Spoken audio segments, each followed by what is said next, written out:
Good morning. Say good morning, MJ. Yeah.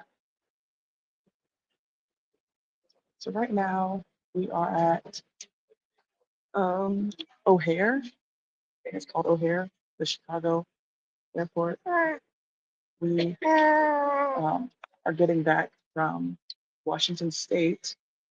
We were there for a Bible conference, and I vlogged the trip. So my goal is to have that finished by tonight, so I can post it by tomorrow morning. So you guys will be able to see what I've been up to. But in the meantime, because I have another like 2.5 hours to wait for my flight, figured I would just jump up here and give you guys an update on what's been going on and how I'm holding up since I haven't talked to you in like 3 weeks.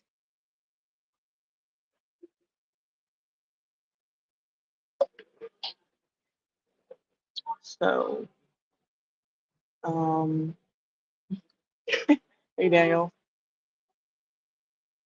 Um, so here it's 7:42. I don't know. I think I'm still an hour or two behind from my normal time,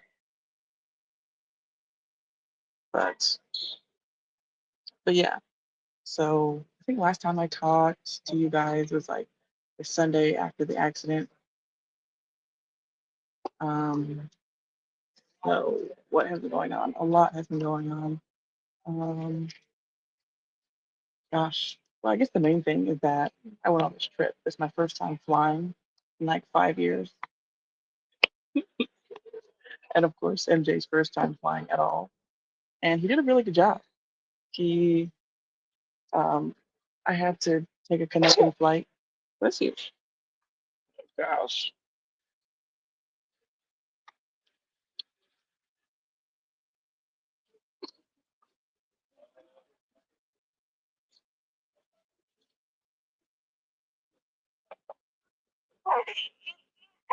and then I went to sleep. I think right now I'm flying back home. So we were in Washington State. We were at the KJVs. Are you gonna do the stream or you gonna let me do the stream? I think that I don't know if he has allergies because we're in a different environment or what, but I've noticed that his nose is runny. Yeah. But yeah, we were in Washington State. We were at Sure Foundation Baptist Church for the KJV conference, which was incredible. I'm very thankful that I went. Um, and my brother was out there, my oldest brother. So we were seeing him. So this was my brother's first time seeing MJ, and yeah, really good trip. So y'all will be seeing that tomorrow. Um, but yeah, MJ, I don't know exactly what happened to him. He was a good traveler, but he definitely has a runny nose now. Hey, which one were you listening to? Like, which sermon? Um, my favorite one was Pastor Shelley's. I think that that was incredible. I mean, it was just, I don't know, like he was saying at the beginning. I don't know if you listened to that one yet, but what he was saying at the beginning was, oh, the Q and A. Well, which did everybody do a Q? I don't think Pastor Shelley did a Q and A. Um, but um, but yeah, because Pastor Shelley, he was saying how like the other sermons they were more like technical or theological, and he just kind of came from a faith-based perspective, and I really enjoyed it. Oh, okay, the first one. Yeah, yeah, I like the differences affect doctrine. I like that one. That was the first one. That's probably what you just listened to. Um, and then I mean the one that Pastor Mejia did. I mean that was good, but it didn't really benefit me, I guess, because I don't speak Spanish. So, but I mean it's good to learn. So if I ever find someone who speaks Spanish and they need to know which King James to use, and I have the knowledge. So there's that. But yeah. MJ, he is, I think he's over traveling. He did a really good job. So I think I was about to say that we had a connecting flight to get to Washington. So we had two flights, and now we have two flights back.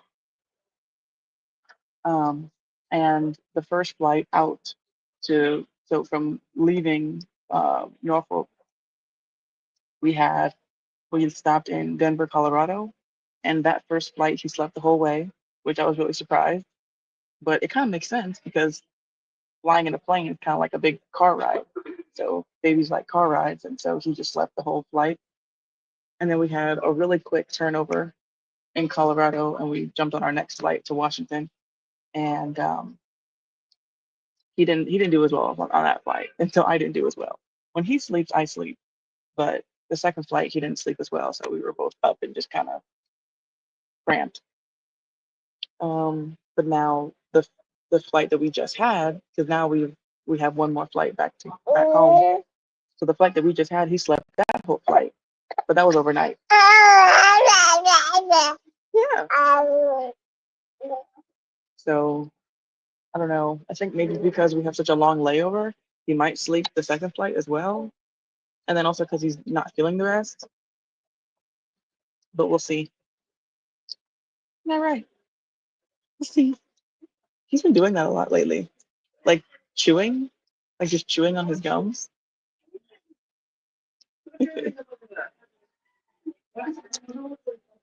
What? Was there a Burger King on board? No.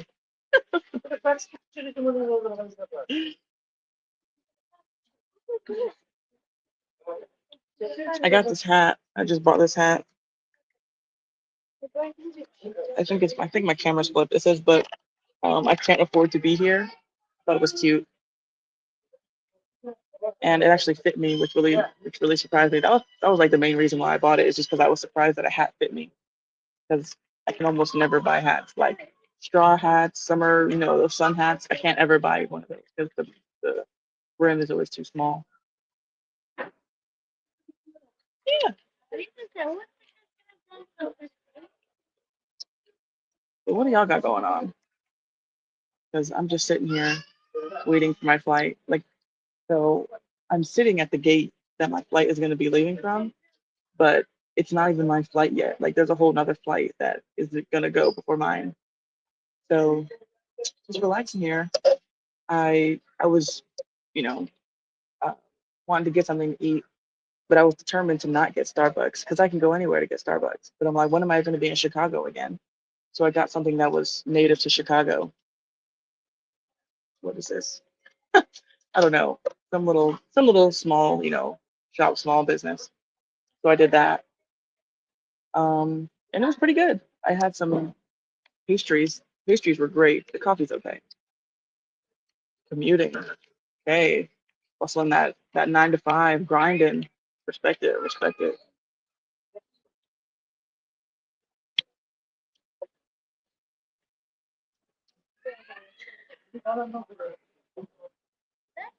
Yeah, you were good. Yeah, overall he's been doing really well. Like I said, he's been handling the flights well, handling the schedule really well, like going to the events at the conference. It was funny. At night he sleeps like a rock.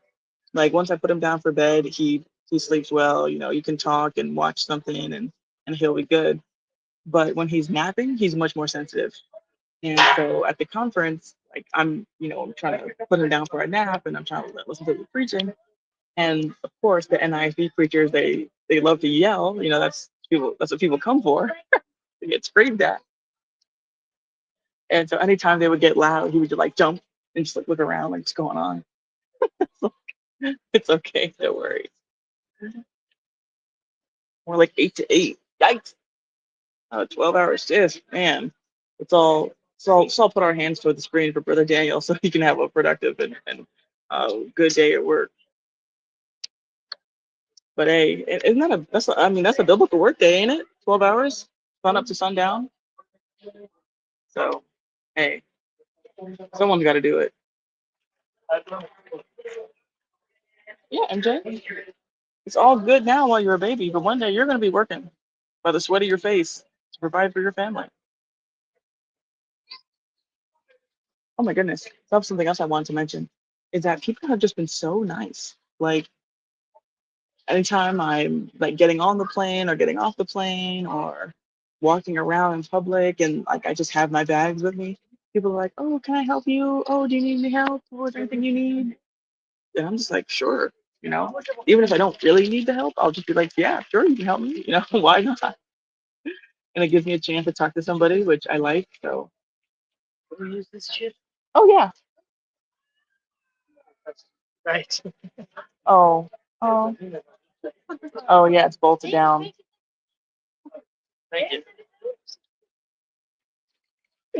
But yeah, everybody's so friendly. But I kind of expected that because I feel like Pacific Northwesterners have like a stereotype of being nice.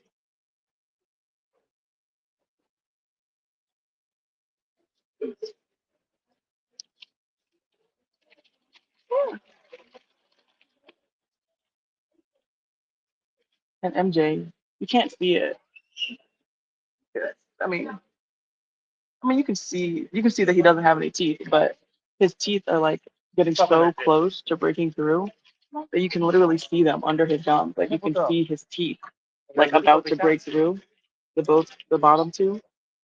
It's like you're still a little baby. But you might have some teeth. It feels like just any day now. I'm gonna wake up and he's gonna have two teeth, and it's just gonna be like, oh well, okay. Oh, it was fun having a baby, but it's like you know, then it's gonna feel like now he's a toddler. It's like he's not my baby anymore. I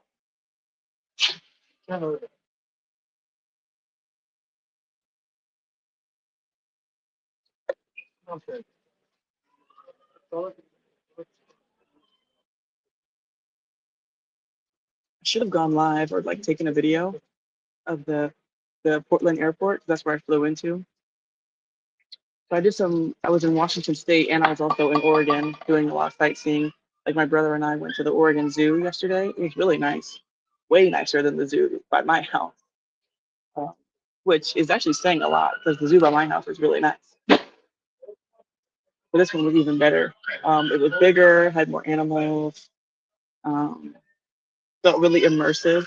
Like you felt like it was just like a little. It felt like it was a zoo cut into the forest. Not like they like took everything down and like paved everything and like made it its own thing. It just felt like it was like just like cut through. I don't even know how to like fully explain it, but it just felt like you were really in the forest where the animals are. That was really great.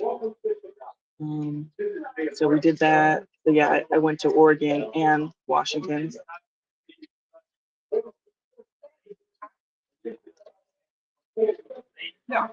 Oh, and I got some cute little souvenirs for MJ and I. I got a T-shirt and a keychain, and for him, I got really my brother got all this stuff. My brother is one to pay for it, but he got MJ an outfit that's like 18 months, so in like literally a year, and then he also got him a onesie for 12 months, which honestly looks like it would fit him right now. He's like in the right size group. Like he's still in 3 to 6 months, even though he's like, I mean, technically he's already 6 months, honestly. But if you're going by like the date on the calendar, he's like 5.5. But yeah, he's still in the right size group. I know some babies like they'll be like 6 months and they're like already in like 12 months clothes. But he's in the right size. But it'll be fun just to see him, even though he's not gonna remember this trip at all. Like my dad, he always asks me, he's like, I can't believe that you don't remember when we went to Arizona for the family reunion. I was like, Dad, I was 4 years old. Why would you expect me to remember that? And so obviously MJ's not gonna remember this, but he'll have the outfits to tell and the pictures.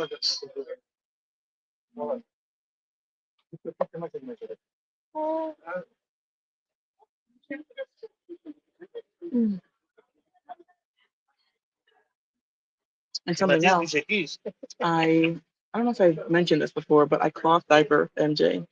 I exclusively cloth diaper. In the beginning, we were doing disposables because I felt a little unsure about the cloth diapers because everything was new. You know, when your baby's first born, like every single thing that you're doing is new. And so I wasn't sure about them, but I had already received them. And then like slowly, as I felt more acquainted with him in general, then I was like, okay, like we start using the cloth diapers.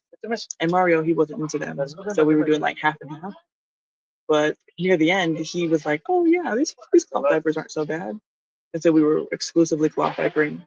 And so for this trip, I brought my cloth diapers, and I was like, I'm not gonna buy disposables for the trip. I'm just gonna figure it out because I was staying at a hotel, and so there they had laundry that I could, laundry room I could use. And so for because I got here Wednesday, well, I got there Wednesday. I'm not there anymore. Got there Wednesday, and I left Tuesday, Monday afternoon. So what is that, like 5 days? So for 5 days worth of diapers, I only spent $8 because I had to. It was $2 a load, and then you have to wash your cloth diapers twice. So for $8, I had 5 days worth of diapers, which is pretty good in my opinion. Because I, I don't know, I've never bought diapers, but I'm pretty sure they're more than $8. So I made up pretty good in my opinion. Said said my wife did that for a long time. They were disposable only now. Don't you? You just had your. Well, she just had your fourth kid, or your third or fourth kid. And it's funny. The lady at the hotel that was helping me with the laundry, because like the washing machine I could use, but their dryer was out, so I had to use like the actual like main hotel dryer, not like a guest dryer. And the lady that worked at the hotel that was helping me, she was like, I didn't even know people still use cloth diapers. Like I cloth diapered my first kid, and that was like 27 years ago. And I was like, oh, you didn't cloth diaper your other kids? And she was like, no, I have five, and I eventually stopped. And so, I find it interesting that it seems like people who do cloth diaper, they kind of get away from it the more kids that they have. When I felt like, oh, your third kid? Okay, third. When I feel like, that's one of the incentives of buying cloth diapers is that you buy them once and then you kind of just have them forever, or until they just like really deteriorate and aren't very good anymore, not very absorbent. But it's like, I mean, you buy them and you use them for your multiple kids. So it's like, but it's interesting that in practical use, a lot of people don't use them for multiple kids. So that's interesting. But I don't know, due to unforeseen circumstances, I might only have one kid. So life comes at you fast. Yeah. You went from being the oldest to the possible only, MJ. I was telling my mom before she left. I was like, MJ already had like a 60% chance of being spoiled, being the oldest and like the only grandchild so far on his dad's side and the only grandson on my side. But now it's like 100% chance. Like, there's no way he's not going to be spoiled because now he's literally the sole heir to the Jones dynasty. Okay, you said it's better to do cloth for sure.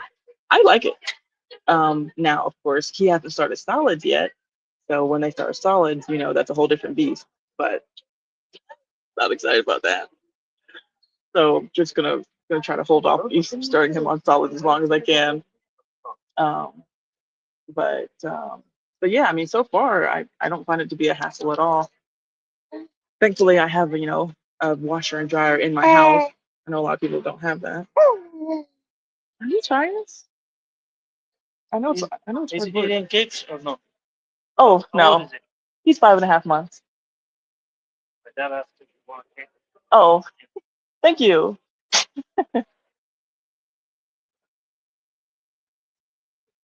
What's up? Like mine. Hey, chaotic. Good morning. I think we might be on the same time now. Well, I don't know if you're already on the same time as me, but I'm in Illinois right now.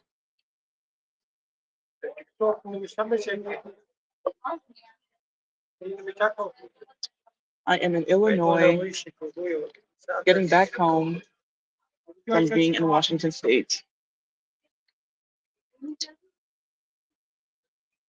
chilling out at the airport for another like 2 hours. Wait a minute. It's not even right. 2 hours? It's like 3 hours. Oh gosh. No, I don't have the sprayer hooked up.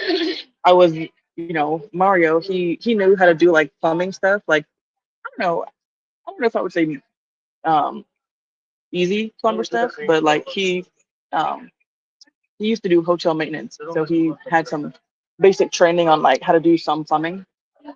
So I was gonna have him install that for us when we got to that stage where MJ is in solids and we like had to spray out the diapers. Um, but I mean, he has a friend who could probably install it, and I have a cousin who is like a master, like literally teaches plumbing, so he could do it. But I don't know where I'm gonna be living when MJ is 6 months, so that's another thing. Um, yeah, because I'm not staying where we live now. So I don't know if I'm gonna be living with my aunt, if I'm gonna be living with my best friend. So there's that. But I do plan on getting that installed for that time period. Okay, you said Illinois is behind.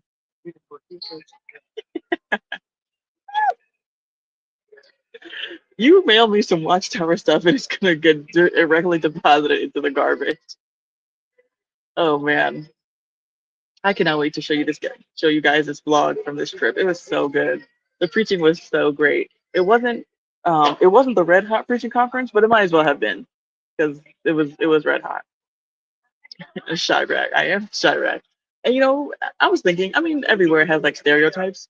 And it's like, oh, everybody says that, Chicago is bad. But it's really only like South Chicago. I feel like North Chicago is still nice and uppity. And then being here, I mean, an airport is like everybody's here. So even here, people are still being really nice to me and friendly. So, and then I think just having a baby brings out the best in people. Like people just want to help you and be nice to you. What's up, Kane? Haven't seen you in a minute. Good to see you. I'll talk to you later. All right, chaotic. See you later. My muffin's falling asleep. Can't see his face, but he's starting to doze off.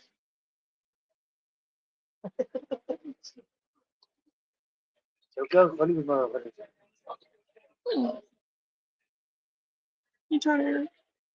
Yeah. He's becoming so much more expressive. Like he really will mimic you as like say things to him and do things to him. And yeah, like, I've heard like some babies they like don't like to smile or they just kind of seem grumpy, but like strangers, like total complete strangers, just walk up to him and he just give him a big old smile, and people love that. They're like, "Oh, he's so cute. He's such a happy baby." And I'm like, "Yeah, life is good when you hang out with mom all day. Literally just strapped to my chest all day long. So life is good." Now that he has a runny nose, I actually have to like break out that little bulb sucker thing that I have. This is his first cold. So he pretty much made it to 6 months because I go by weeks. Like I still go by weeks. Like when you're pregnant, you go by weeks of gestation, and so I still go by weeks. So he's 24 weeks, and this Friday he'll be 25 weeks, and so 24 weeks is 6 months. So I'm like he's 6 months old, but everybody else is like, no, he's not.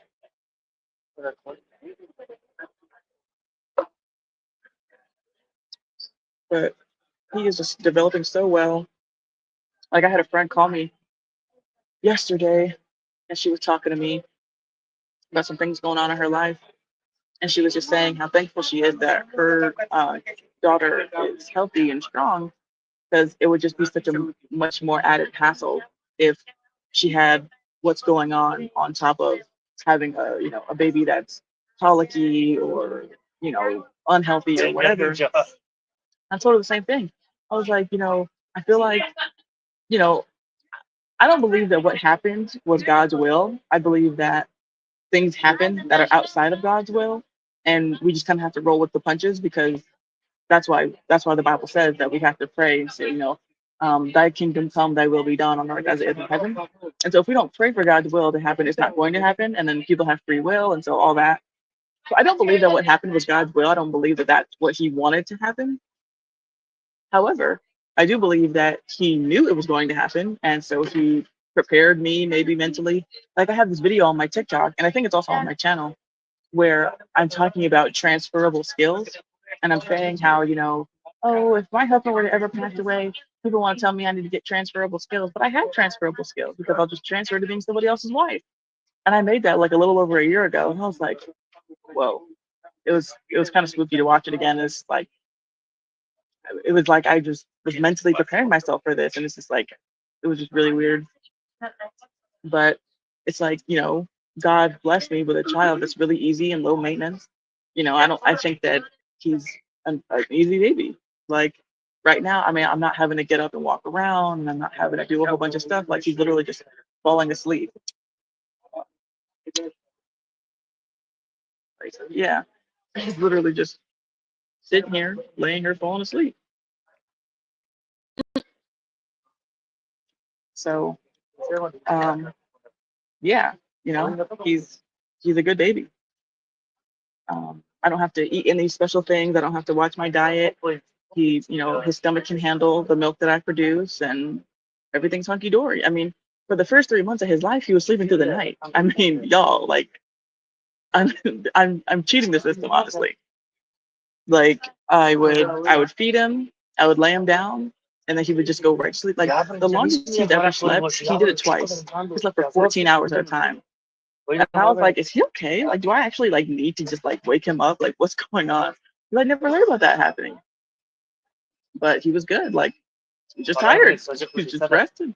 So, you know, I believe that even though things happen that, God would not have wanted them to happen and God did not ordain them to happen, that He will see you through. And like Romans 8:28 says that all things work together for the good of those who love God and are called according to His purpose. And so I I love God. I feel like I'm called according to His purpose. And so I think that He's really working things out. Okay.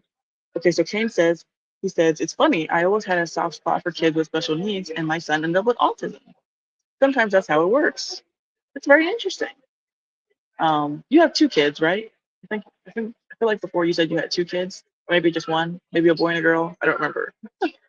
But how old is your son?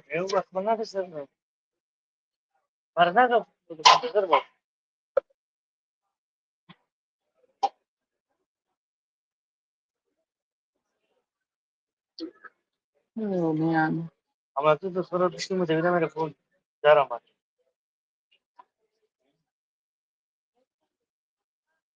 Oh, just one. Okay. Oh, he's four this year. Oh, how sweet. That's great. It's really interesting, just how life works out and the cards that you're dealt. And it's like, people keep telling me, I think I mentioned this, on my last stream, that people keep telling me like, oh, you're so strong. Oh, I can't believe your strength. And, God is holding you. And it's like, this is, I mean, this is the hardest thing I've ever had. This is the hardest season I've ever had to walk through. The hardest thing I've ever had to do. But I feel like it's manageable. Like I feel like I can handle it, even though I feel adrift and aloof and just kind of aimless right now. Like I don't know what is going to happen in the future. Like, before I kind of had like a big overview of how my life was supposed to go and things I was going to do. I was like, I'm going to get married. I'm going to have kids. We're going to live on a farm. And we're going to have these chickens. And we're going to do these things. We're going to have bees. And, at some point, we're going to get all these things done. Like, I don't know when, I don't know where, but we're going to have all these things at some point. I had like, just an outline. And now I have no outline. I don't know what I'm going to do. I don't know where I'm going to live. I don't know anything anymore. So it's interesting. I but I feel like I can handle it. I feel like God is carrying me through. So many people keep, reaching out to me still, saying I'm praying for you. Oh, I put you on my church's prayer list. I like told, my friends, we're praying for you. I pray for you every day, things like that. And I believe it, If you really are praying for me, then just know that I feel like I'm feeling it. I'm receiving them. Because I'm able to go on, and like I'm gonna mention this in the blog, but it's like I didn't go to the conference and like tell everybody like, hey everybody, like I'm grieving. um, but it came out like so I'm in a group chat like with a bunch of other like new IFB people, and one of the people in the group chat, well actually I'm in two group chats, and one person from one group chat and another person from another group chat were at the conference, and so they knew. And one of them, he was like, oh, hey, I'm sorry for your loss. And he was asking me about the accident. And someone that I had just met, she was sitting there. And so she was like, oh, what's going on? And I told her. And she was like, oh my gosh, like really? Like that just happened? And I was like, yeah. And she was like, I would have never known. Like you seem just so happy and joyful. And I was like, I don't know the verse off the top of my head, but basically, it's like, God gives us, peace, um, peace that surpasses all understanding. And it's like, you think about that, and or you read about that, and you're like, oh yeah, like this is something that the Holy Spirit does, and you know, access that we as Christians have, you know, because we're Christians. So it's like we have access to peace and joy that unsaved people don't have. He's so cute. I love when he sleeps on his hand. Um, but it's like you don't always see it, so you don't. Sometimes it doesn't like jump off the page at you, and so it's like I feel like the people that knew, like people that found out, like I was in the nursery with MJ one time, and not the nursery, it was like a mother baby room where you stay with your own kid, not strangers watching your kids. But anyway, I was in there with MJ, and I'm still wearing my wedding rings, and I have a new baby. And so this lady, she was like, "Oh, your husband couldn't come," or "Oh, where's your husband?" And I was like, "I'm a widow." And she was like, "Oh my gosh!" And she just like immediately started bawling. This other girl that was in there, she was like, "Oh my gosh, I'm so sorry. I had no idea."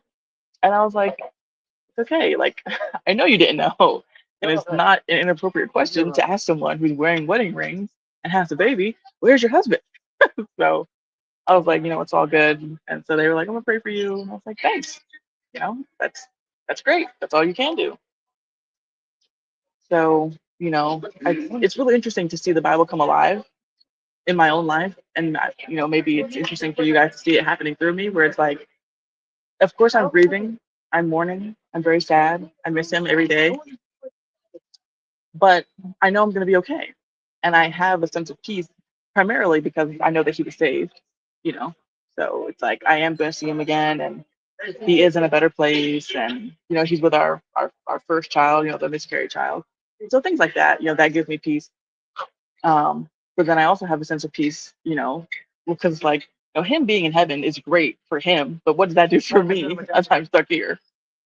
So it's like, I have that sense of comfort for him, but it's like I have my own sense of comfort because I know that God's going to protect me, and I know that God's going to provide for me as well.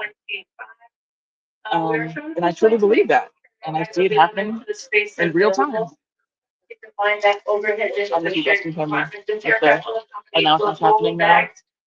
Wheels in first sideways and in the bookcase, so we'll be able to accommodate a lot more bags that way. So please be mindful. Only place your larger carry-on bag in the overhead bin. Personal items should be stored underneath the seat in front of you. Unit has 6 boarding groups. We do board in numerical order. If you have any carry-on bags you'd like to early check prior to the boarding process, see me here at doorway C25. We'll please go ahead and check the bag for you free of charge for groups 1 through 5. So if you want to check your carry-on bag, and you're in group 1 through 5, it is free. Group 6, you are allowed a personal size item only. So if you do have a carry-on bag, we do need to check that here at the doorway. Thank you. So, thank you, CBZ. He is a lovely baby. That's a good word to use, lovely. Such a perfect baby. But yeah, so literally the flight that's boarding right now is not even my flight. It's like I'm still like 2.5 hours out. So the people that are leaving right now, they're going to Boston. Oh, I was gonna say this earlier, but I forgot that last night when I was going to the Portland airport, my flight was literally at like 12 o'clock. Like it said 11:59, but it's 12 o'clock. So they got me because I wasn't paying attention when I made my reservation. Because I said I wanted to leave on Monday, but they literally booked me the very last flight for Monday at 11:59. So I just had to figure out what I was gonna do with my Monday. I mean, thankfully, it all worked out. Like I went to the zoo and I had a good time, hung out with my brother. So I'm not complaining, but I'm definitely ready to get settled, somewhere back home. And so there's that. But last night at the airport, it was so dead. Like, um, even at home, like the Norfolk airport, it's not that big, but it's usually pretty busy, but not super busy. Like not like crazy or anything, not like LAX or whatever, as I imagine that would be. But last night at the PDX, Portland International Airport, it was dead. There was like nobody in there. And it was like, whoa, I've never seen a airport like this before. And it's such a dramatic contrast to this one right now. Like I said, I'm in Chicago, and this place is like bustling. I mean, people coming and going everywhere, all these different planes boarding and whatnot. And so people everywhere. Looks totally different from how it did last night. Gosh, my eyes are so tired. I don't know if you guys can like see my visible weariness on me, but I have not gotten a good night's rest in like going on 24 hours now. So like I got up yesterday, I think around 9, maybe 8:30, and haven't really had any type of sleep since. So, well, I said earlier that I slept like I sleep when MJ sleeps. I didn't even see your first message, CBZ. Yes, I am doing a lot better. Thank you. But yeah, like I said earlier, I sleep when MJ sleeps, but I didn't even really get to sleep today when he was sleeping on the plane because it was just so uncomfortable. And I had every reason to be comfortable because I had the whole row to myself. Like the flight was empty. Like I said, the airport was empty. The flight wasn't even like halfway full. I had the whole row to myself. So I tried to stretch out, but I couldn't, and it was just like, oh, gosh, it was so uncomfortable. And I was cold, and yeah, so that was really annoying. Have you been getting a lot of encouragement from the YouTube space? I certainly hope you've always done good work. Um, that work in particular. Yeah, I have been getting a tremendous amount of encouragement from my YouTube friends. Um, my usual Jeanettes, they've been reaching out, messaging me, telling me that they're still praying for me. That's another thing too, is that like I've never experienced anything like this before. Like I've never really been this close to loss or grief, but I've known people who have, and I know from what they've said is that, right now, like in the first 30 days or even 60 days, maybe, you're going to have a lot of people talking to you. You're going to have a lot of people reaching out, people, saying, I'm praying for you, coming by your house, bringing you food, whatever. However, that will fade and that will dry up, and people are going to forget, and people are going to think that, oh, she's doing okay now, and just kind of go on about their own life, which is understandable and totally fine because you got your own life going on. You got stuff that you got to deal with. But it's like, take, utilize the help that people want to give you and the benefit that people are trying to give to you right now because it's not always going to be there. But I have had people say kind of the opposite, where it's like, I know that a lot of people are going to, stop messaging you or stop seeing you, but I'm going to keep seeing you. I'm going to keep messaging you. And just, saying that, I know that eventually it's going to dry up in other places, but it's not going to dry up from here. And I'm like, okay, I see. Um, and so it's really nice. Everybody has been really, really encouraging. Um, I mean, just all corners, all facets. People have been just lifting me up and encouraging me. So I can't say thank you enough. I'm just so thankful. Yeah, yeah. You say You don't usually find out who's really in your corner until serious life situations take place. Yeah, that's a fact. And it's interesting how that happens because people who I didn't really talk to have reached out and been reaching out and kind of rekindling friendships that I've had, while people who I did talk to have gone radio silent, which I find strange. Um, like there have been some people that I know and thought would have been more vocal and wanted to see me. Like some people haven't seen me that I feel like should have come and seen me. So it's interesting how people react to things like this and what people choose to do because I'm logging it all. I'm peeping everything.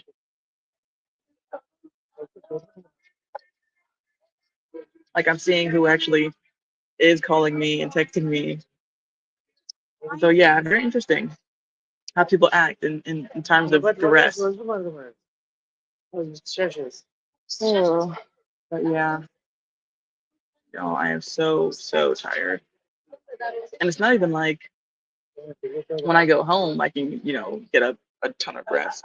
I mean I could try, but it's like I have because the flight from Portland, that was 4 hours, which I don't think of. I guess it was. The time difference kind of jolted me, but that was about a 4 hour flight, and he slept the whole way, like I said.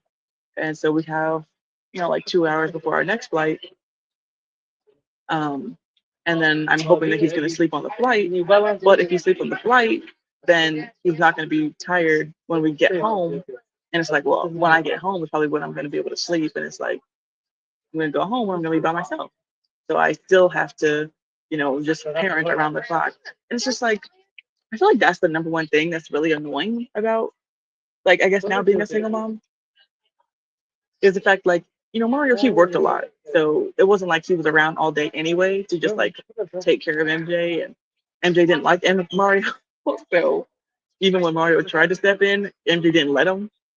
So it's not like I'm used to like having all this help and support, but it's just the fact that like he would try. When he would come home, he would try to take MJ. He would try to hang out with him for a little bit. He could watch him on the play mat for me. When I was doing something. But now it's like he can't do anything. So it's like I'm really on call all the time. Like the only one is like, dang.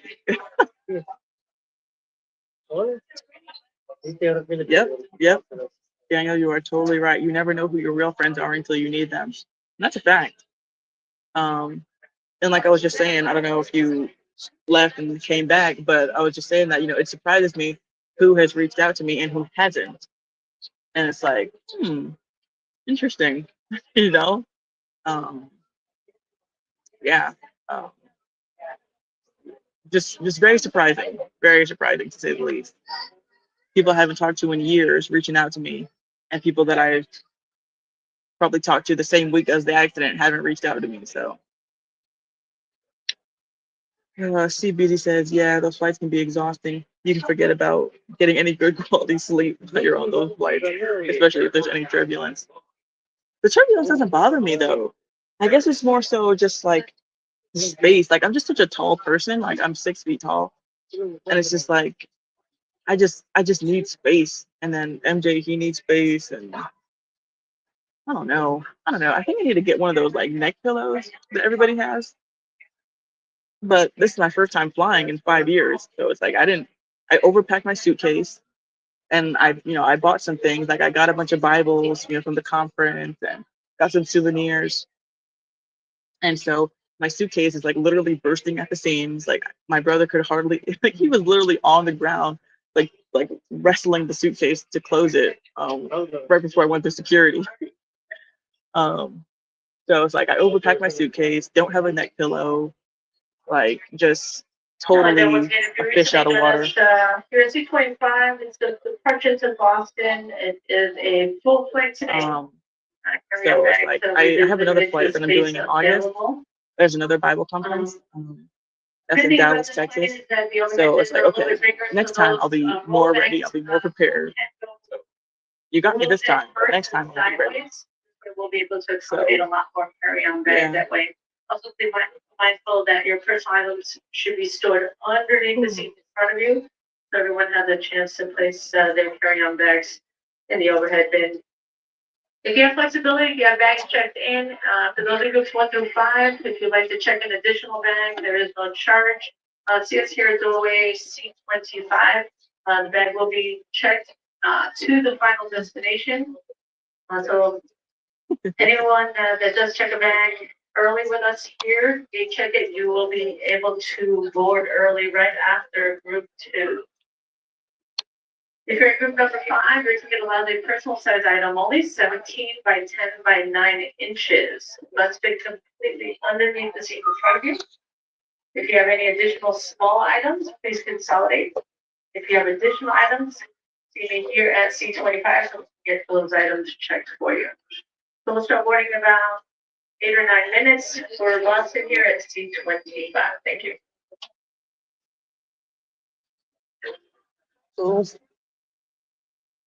So yeah, we're about to start getting up out of here. Said what? Put some coffee in that hat.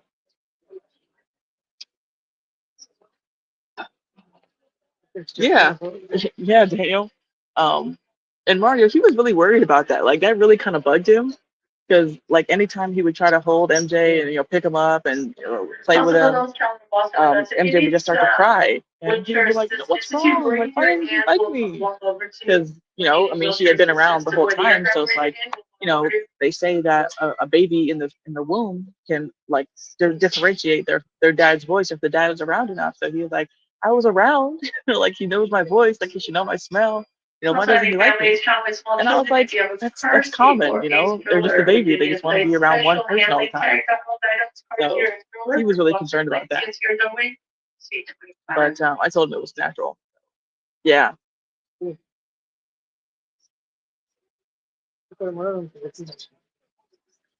This is a latte. I never get lattes. I usually just get a regular iced coffee.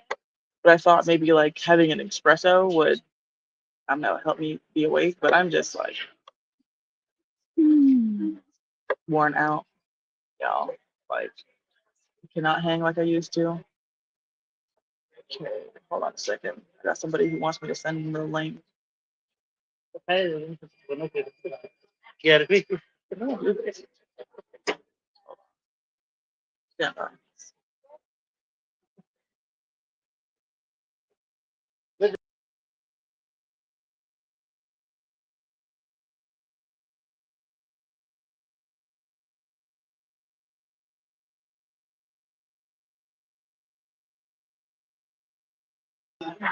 Okay, there we go.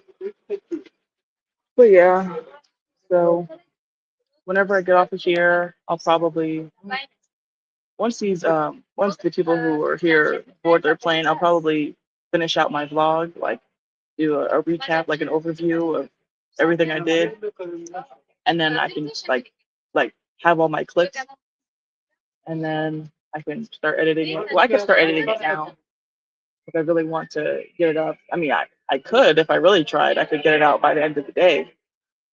So I might do that, or probably by Monday morning. I mean, tomorrow morning. But I want to get that out. Really great trip. Just it was just exactly what I needed. Like I don't know. I mean, I don't know how people feel about like when I told my family and Mario's family, like, yeah, I'm gonna go on a trip. Like I'm just gonna go across country. Like I'm gonna see y'all in a week. I don't know how they felt about that. I don't know if it seemed weird or anything, but it's just like I just needed a change of pace. Like it was too much going on here. Life was getting way too serious. I had to go and hang around some people and talk about the King James Bible and just like clock out of my real life for a minute. See, Busy says, I literally just started drinking coffee. I've hated it for most of my life. I had to learn to like it though, because those energy drinks are bad for your heart. Yeah, and coffee, if you drink it black, is actually good for you. Coffee gets a bad rap, but it's really not even the coffee that's bad for you. It's the coffee mate and all the extra sugar and the artificial flavors and whatnot that people put in it that's bad for you. But if you drink it black, then it's all right. Especially if it's like high grade organic coffee. Mario drank his coffee black. I was like, ugh, yuck. Um, yeah, you're stupid.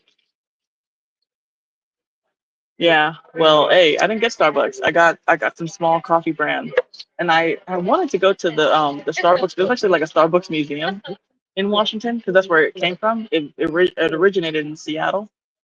And I wanted to go and see it, but I didn't really have time, and it was kind of far away. Like it was the conference was in Vancouver, and so that's like 2 hours away from Seattle. So. Oh, mm, mm, mm. Oh, man.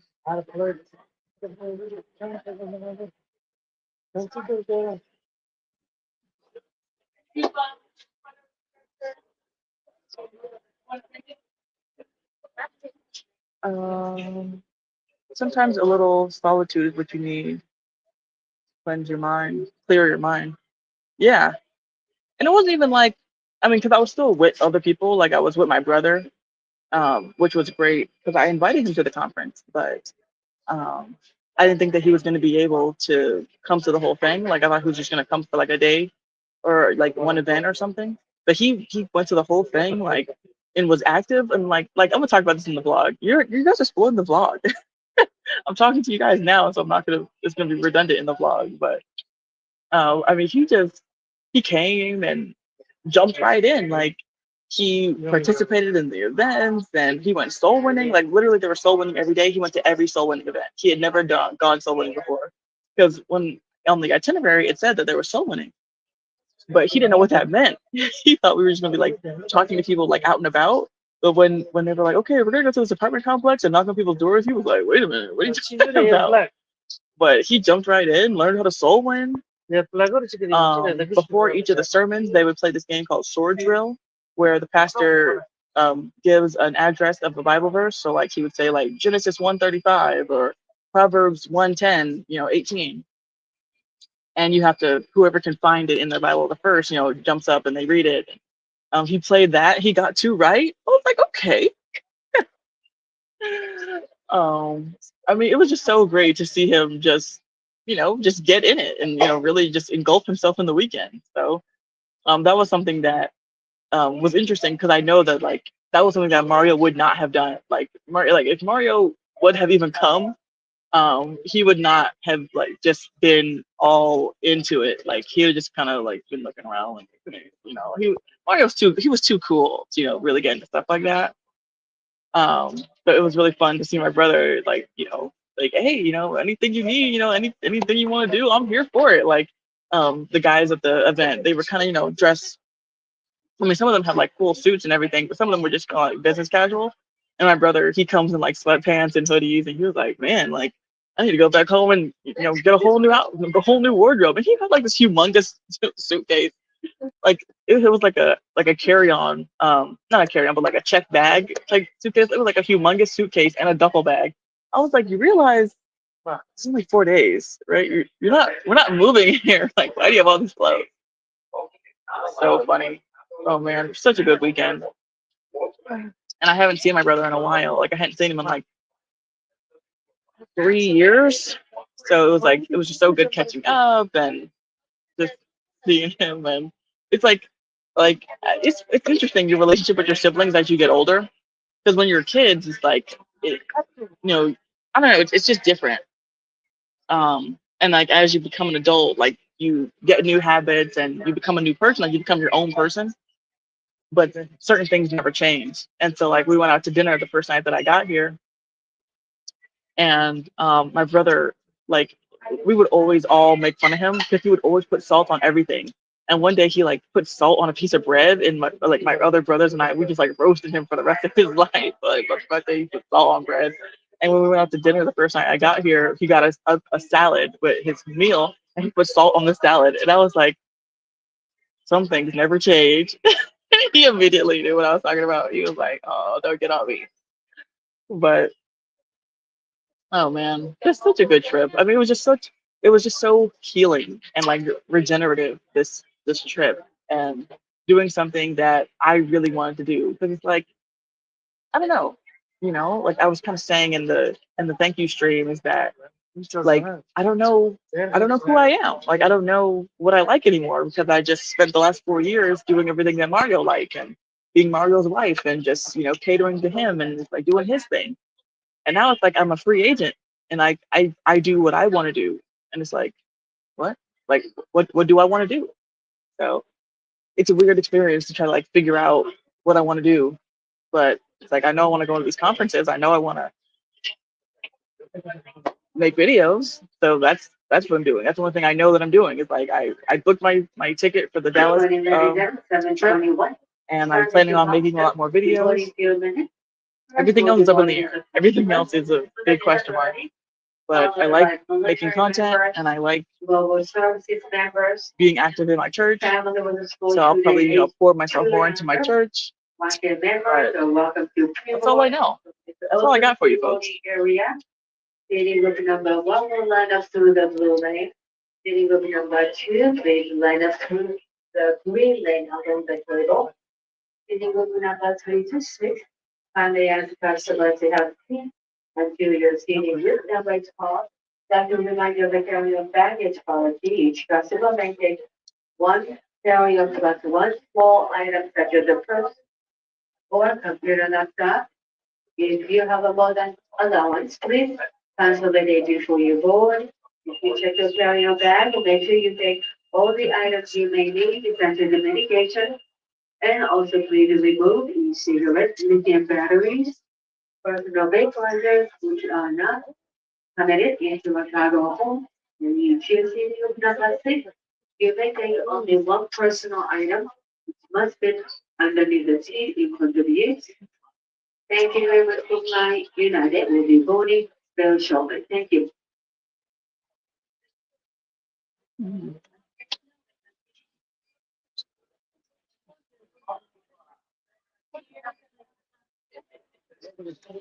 Thank you, CBZ, for that. It's nice. So I just got a text that my gate has been updated. So I am no longer at the right gate. So you guys are gonna come along with me as I go to my new boarding area. Okay, remember? Are you ready to be out? You're welcome to free vote. Okay. So let's collect our junk You're welcome and head to our new gate. You're welcome to free vote.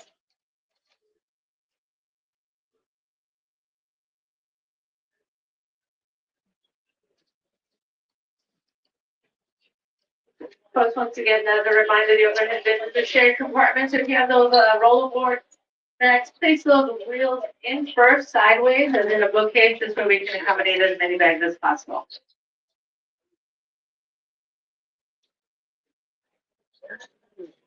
Family with a small children, 2.5 and 1K members, you're welcome to free board.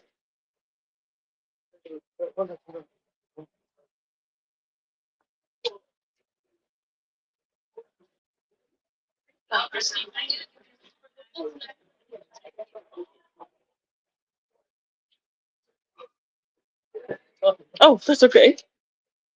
For safety purposes, if you are traveling with small children, strollers, or large luggage, please use the nearest elevator when moving between floors. Thank you.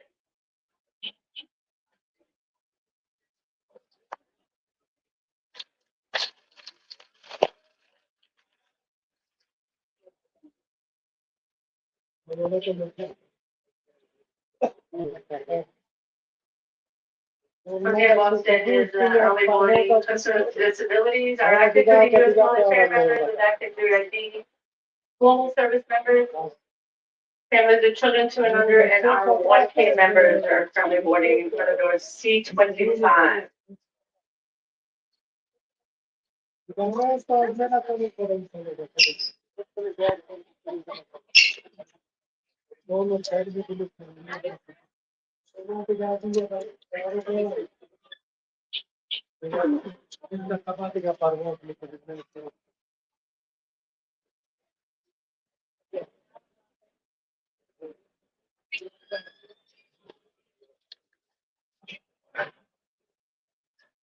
Excuse me. Do you mind clasping my bucket for me?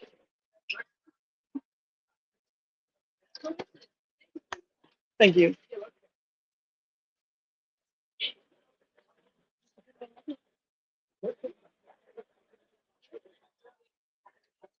Excuse me.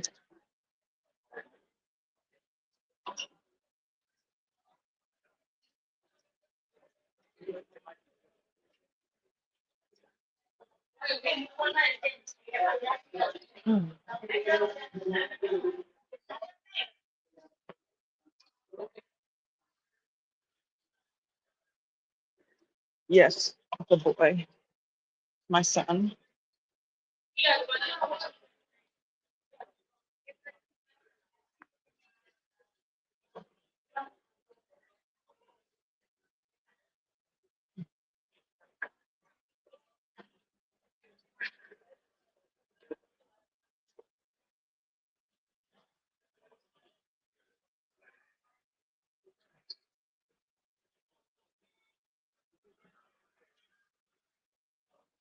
They literally moved my gate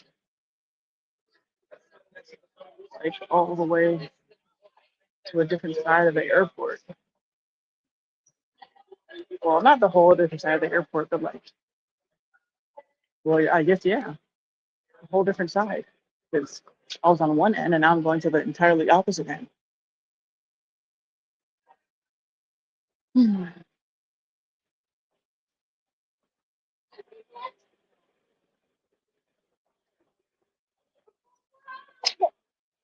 Listen, ugh, you got smart.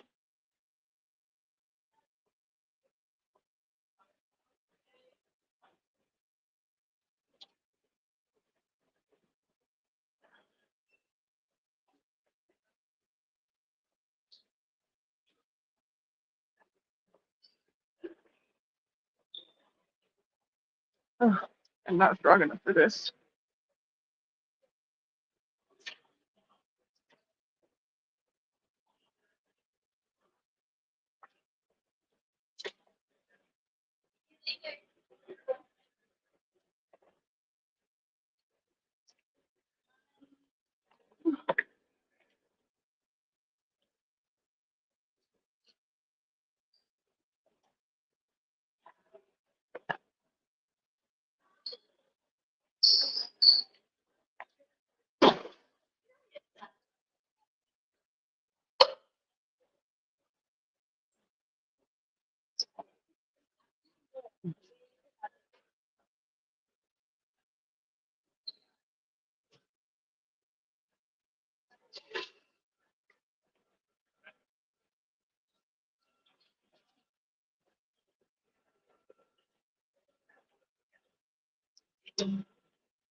Why do I care that are available? And they're like, one go on, one, or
helping mommy push? This is a lot of good work here.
No, I'm for Norfolk.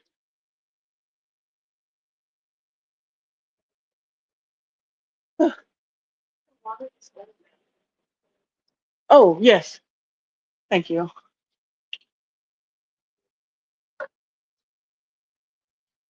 Ooh, oh my gosh. Y'all, I'm about to collapse from exhaustion.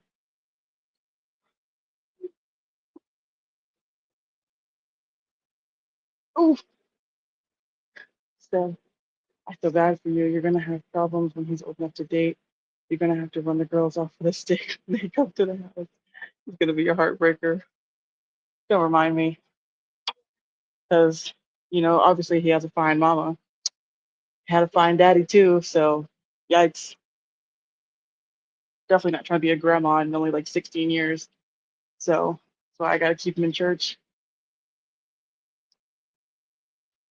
Gotta make sure he knows that the marriage bed is undefiled.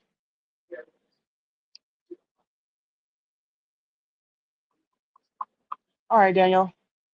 Thanks for popping in. Have a good day at work. Talk to you later.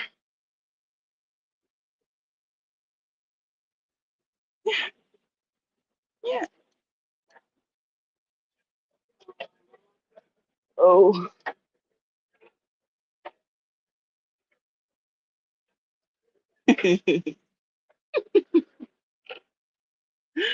Stupid. Hey, Marcus. You saying hey to the chat? Chat? Really, when he says his first word, I'm not gonna be able to handle it.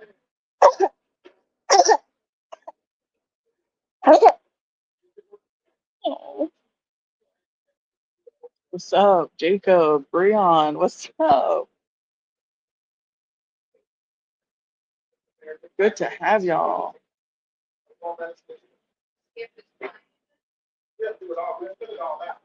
So, for those of you who are just tuning in, I just had to walk to a new gate because my gate changed. Our flight is not for another 2 hours. Woo. But I'm the first one here for my flight. I'm like the first one here for the flight that's even before mine because there's a flight that's leaving before my flight. Oh, yeah, definitely. Like they got me this time. I'm a rusty traveler, haven't flown in a while, but looking forward, like moving forward, I'm definitely gonna be paying closer attention to the times that my flights are at. Airports are so not fun.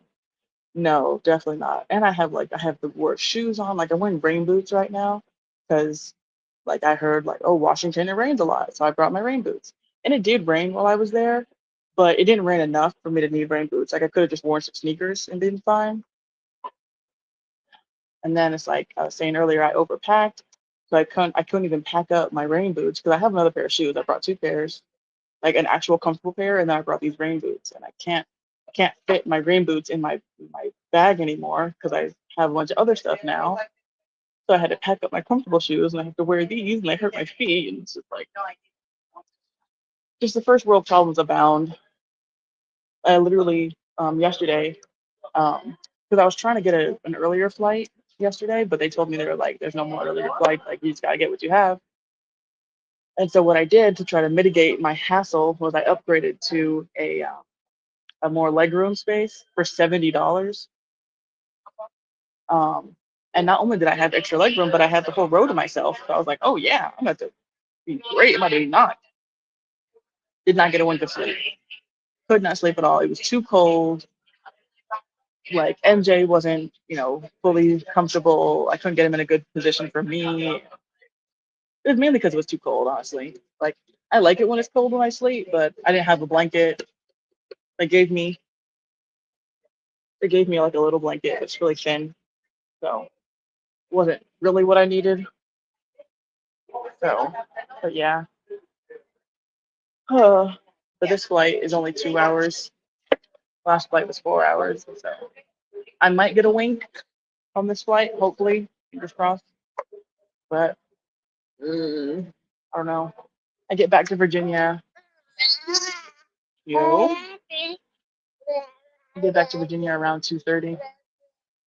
So it's like I don't want to get home at like 2:30 and then take a nap because I feel like if I nap, I'm gonna be asleep for like a few hours. You good? So I'm just gonna have to stay awake. Probably go to bed around 8. But yeah, that's the plan.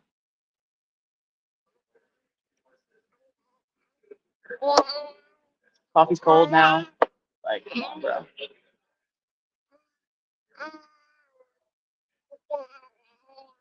Yeah.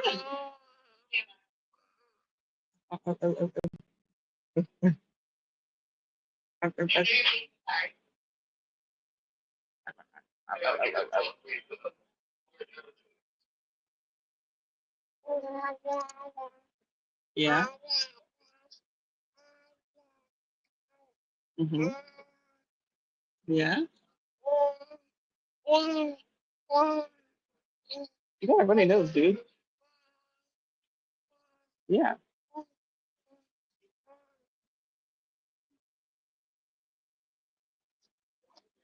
There you go. You're welcome. Even though you don't appreciate it.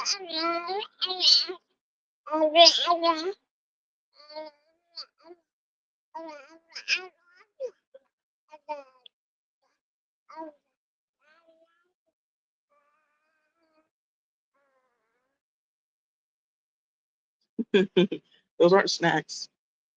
That's not a snack.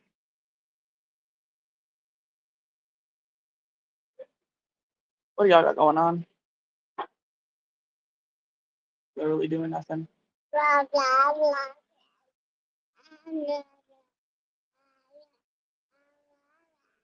Oh, NJ. Literally, I've never cut his nails. Only my mom has done it. She's the only one who's been brave enough to tackle his nails. And it's about time for me to muster up the strength because these have turned into razor blades.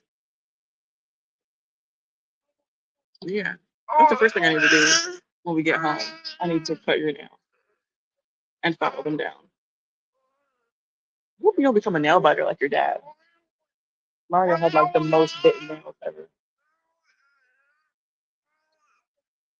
Hmm.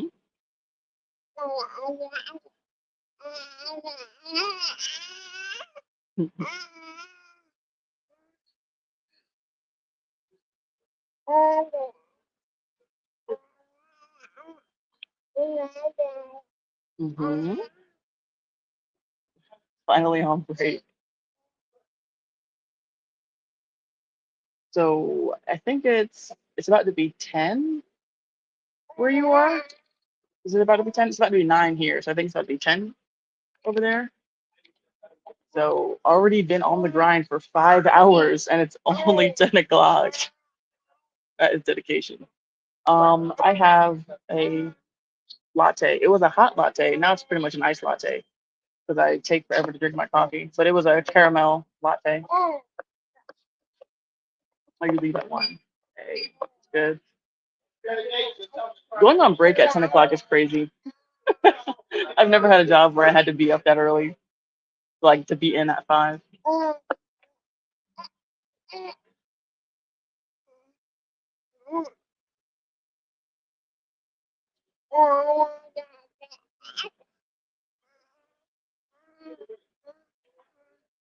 And also, I got this hat, showing it off earlier. It says I can't afford to be here. And I really like it because, for one, it's cute, but it also actually fits me, unlike most hats.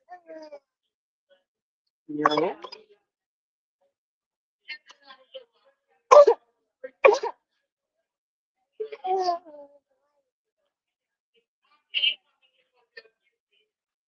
I don't know if MJ is sick or if he's just like having allergies due to different change, like a change in environment, like the different trees and different pollen.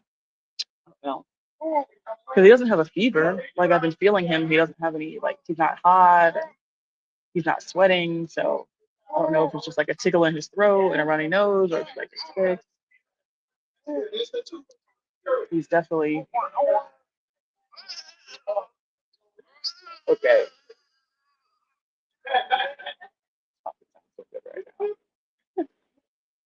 Thank you. I should have got you one. I should have got you a souvenir, Brian. Um, yeah, coffee is so good. I like to pretend like I'm into tea sometimes, but I always go back to coffee, especially fresh ground. I had been like fresh grinding my own coffee before my mom got into town because she likes instant coffee.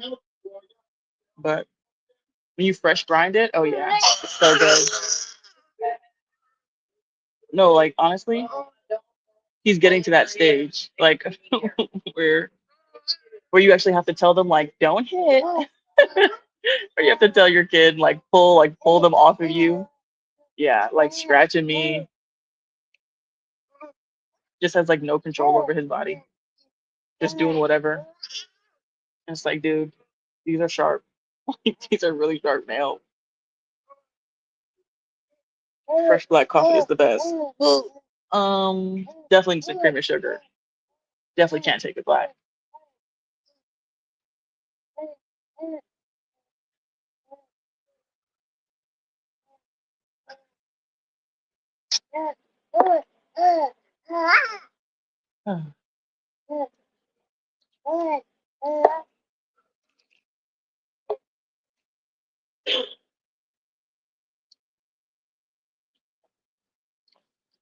It's dead over here. The other side of the where I was earlier, it was like packed. This place has like nobody.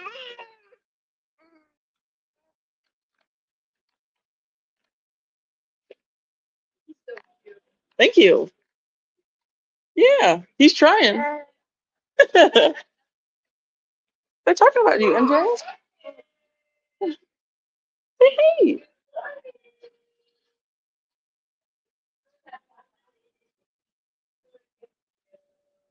Say hey.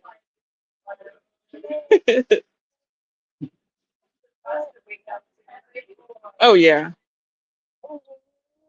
Yep, he's 5.5 months.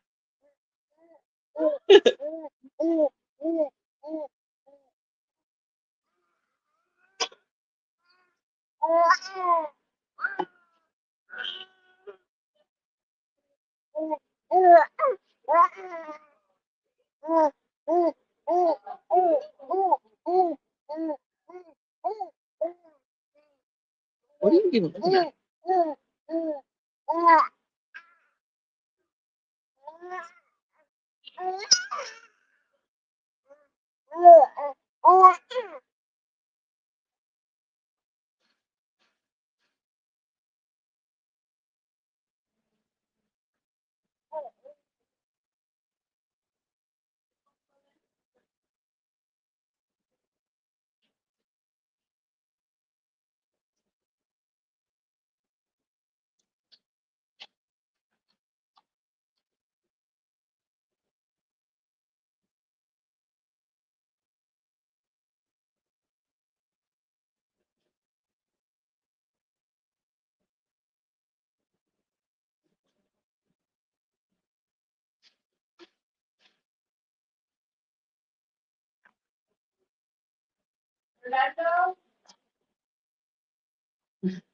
Good morning, Woody.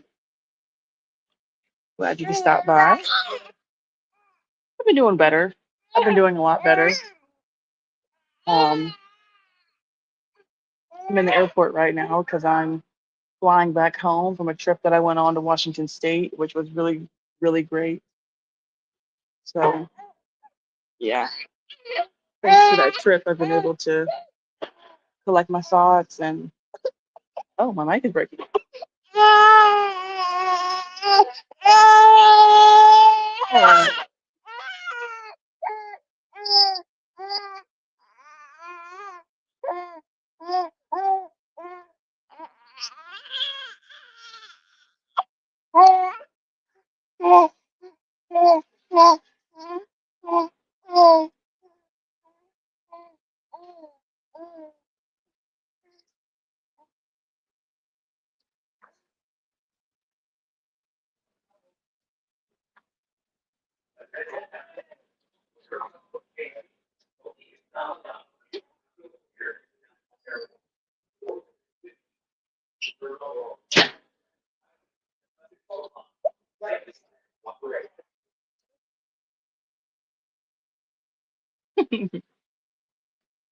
Okay, is it coming in better now? It might be the Wi-Fi or it might be my earbuds. Um, but let me know if that's clearer now.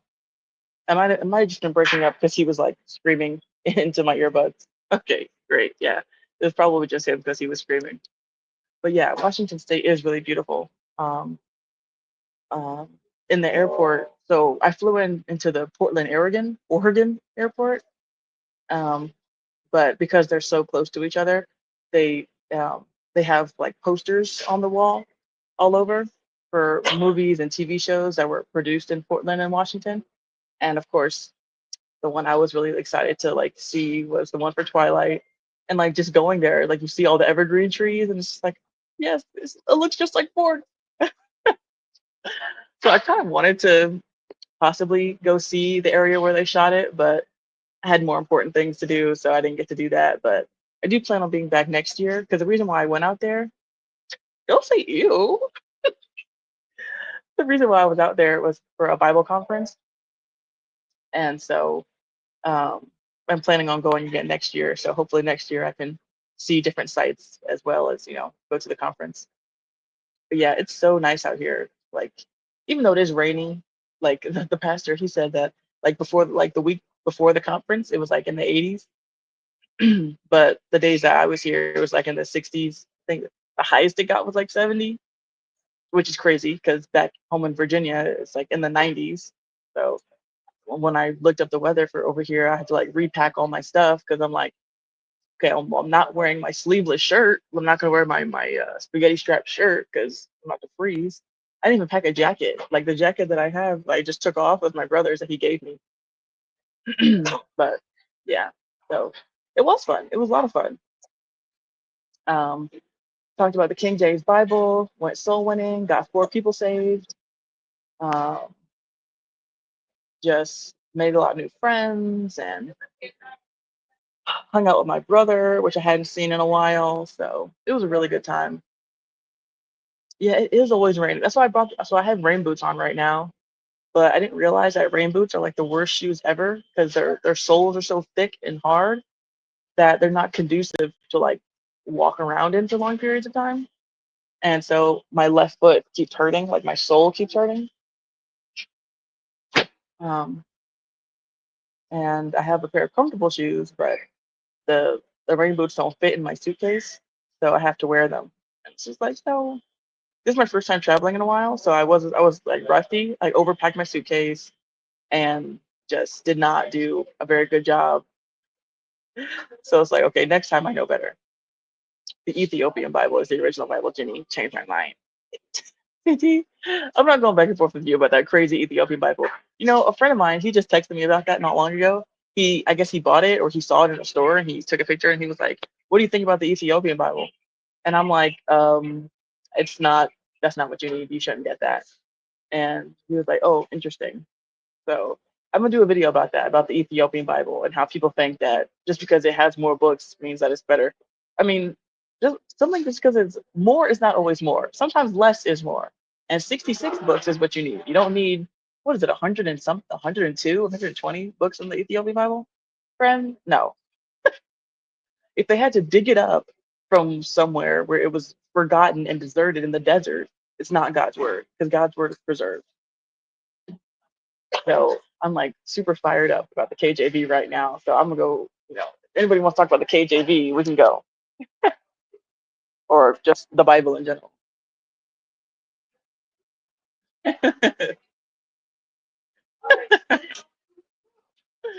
It's not because I say so. It's because I'm just letting you know what the facts are. Um, I mean, there are so many good points made at the conference that I went to about the King James. Like, it's just up one side and down the other. That if you believe that the Bible, whatever it is, like if you believe that we have God's word somewhere and that it's supposed to be the Bible, then you have to be King James only, because the other books that are call themselves Bibles, they don't even claim to be God's word. Like they're not even they don't even say that they're God's perfect word. Like the King James is the only one who's even making that claim that this is God's word, in the English language, or this is the preserved word of God. Like the other ones, they don't even say that they're bro. Oh gosh, it's just not even.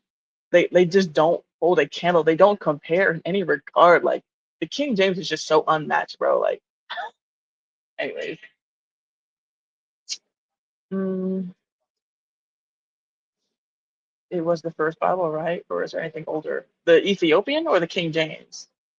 Um, I think people say that the Ethiopian is the oldest Bible, but I'm not sure about that. I mean, but even if it was, like, even I'm not even going to take that from it. Let's say it is the first Bible. It doesn't make it right. It's corrupted manuscripts that it comes from. It because I mean I don't even know all the books that it includes. I'm sure it includes what the Septuagint and therefore the Apocrypha, um, and then maybe a bunch of other stuff. I don't know, but I know that God's word, it says that it's going to be preserved from this generation henceforth and forever. And so you know, whatever the early Christians had is what we have, and it had to be preserved, or else that would make God a liar.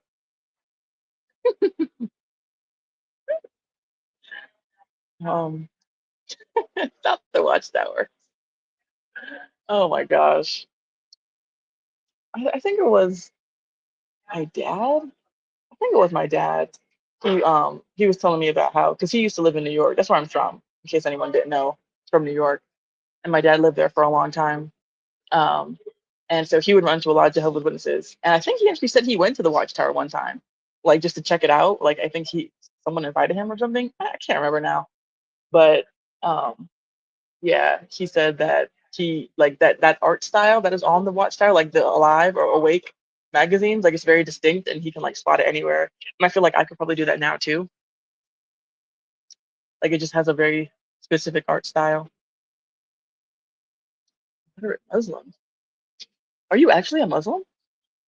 I didn't know that. Are you trolling? Are you actually a Muslim? What the heck is going on?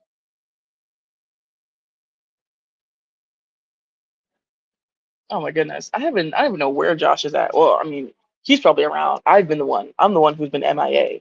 So I don't know where Josh is at. But if he the next time I do like a formal, like an actual live where I have something prepared to say, then he could definitely jump on there.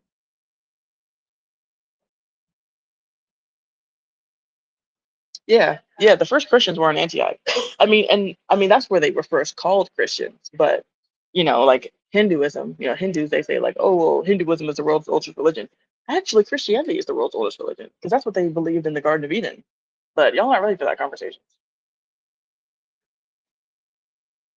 But yeah, I mean this idea,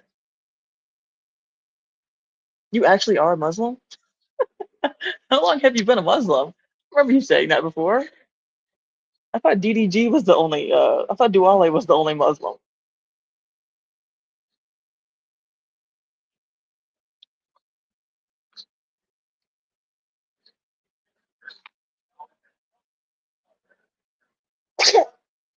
Let's see.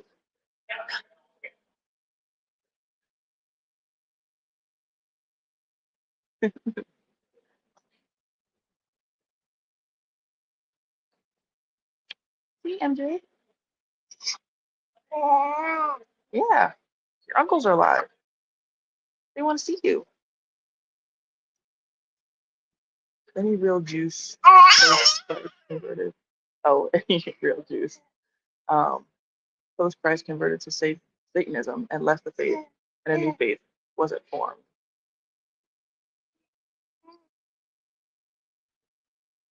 Right, right. Yeah, fulfillment of the law happened. Yeah,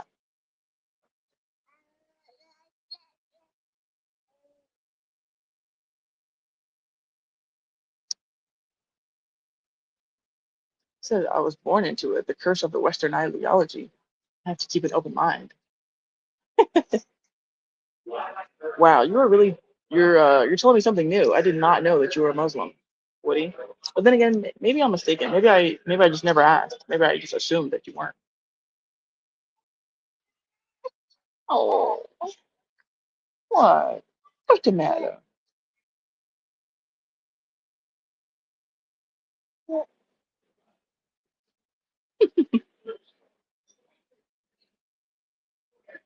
The more I look at him, like when he was first born, I thought he looked just like me.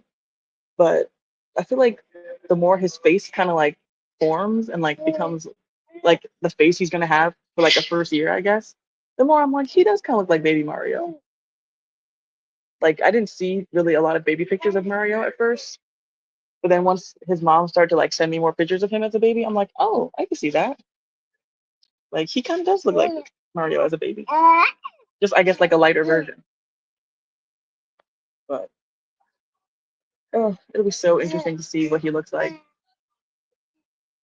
because he kind of has lips like Mario's dad.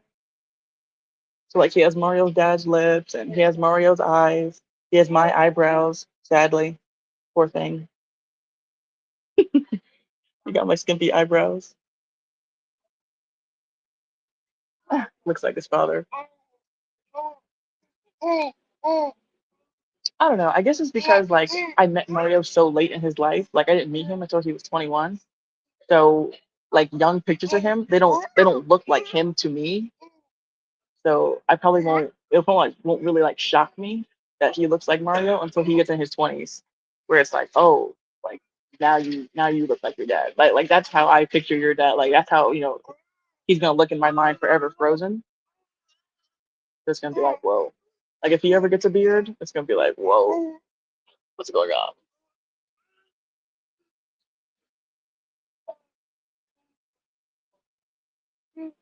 MJ.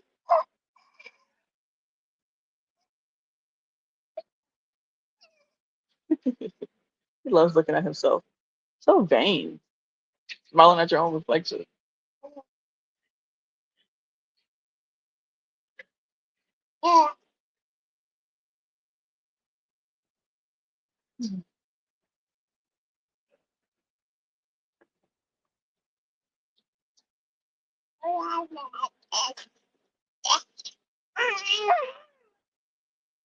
Yeah.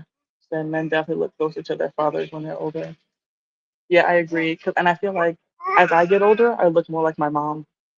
Like my mom, she was just with us uh, for like I think a month and a half, and it's just like the more I look at her and I look at myself as I get older, and I feel like this past 30 days I've aged like a decade, but like it's just as I get older, I feel like I look more and more like her, but more like her as she is now. Like she and I look different when she was my age, but as I get older, I look more like how she looks now, if that makes any sense.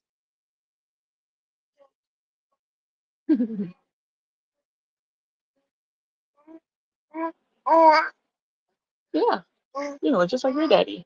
And I saved like all of Mario's clothes, so because that was something that he always wanted from his dad, was like his dad's like more of his dad's stuff, and so he's gonna have all of his dad's clothes, even like a lot of his underclothes, like just like all of his stuff. So he can wear it and he can dress up like him, wear all his hats and whatnot. Yeah.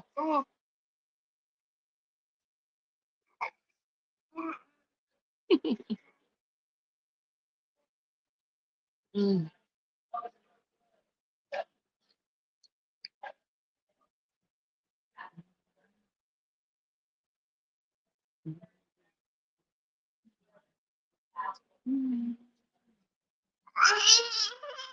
Oh, I'm ready to go.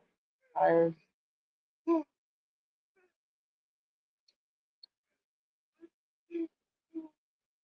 Yeah, you're wide awake.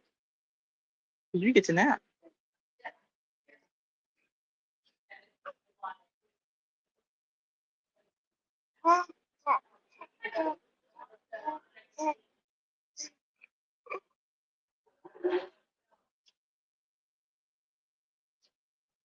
You said parents are a reflection of how their children will look like or get similarity from. Yeah, I think so. Are you stuck at the airport? I am. I'm trapped here. My first flight leaving from Washington was at 12 at night, or 12 in the morning, I guess you'd say. And that was 4 hours. And so I got here, well, it was 4 hours, but I went forward in time. So I got here at 6. And I've just been here because my next flight isn't until 11. So I'm just here waiting. Bored.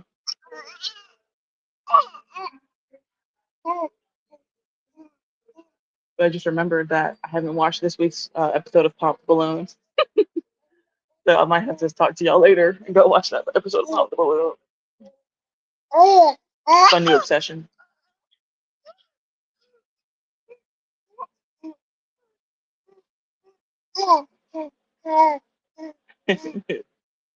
Jacob says that genetics are so cool. I hope my kids end up with more of my wife's DNA than mine. I was always a problem child. Yeah, from that story you told me earlier, you were a problem child. But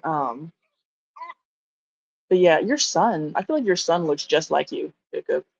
Like he looks like a complete, like just a miniature version of you.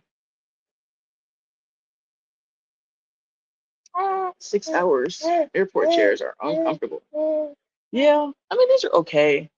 Um, and I try to, get up every once in a while and try to get up every once in a while and walk around because like I have to be seated, for the flight. So I try to walk around the airport a little bit.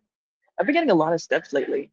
Um, like I really want to lean into exercise as like a way to cope and um, like lift my spirits and stay in high spirits. And so I've been really trying to go on a walk every day, and I've been hitting my 6,000 step mark for the past couple days. So that's really good. Really trying to do that because it's like, well, you gotta take what you can in life. So it's like I can't help that I'm a widow, but I can help being a fat widow. So try to make sure that doesn't happen.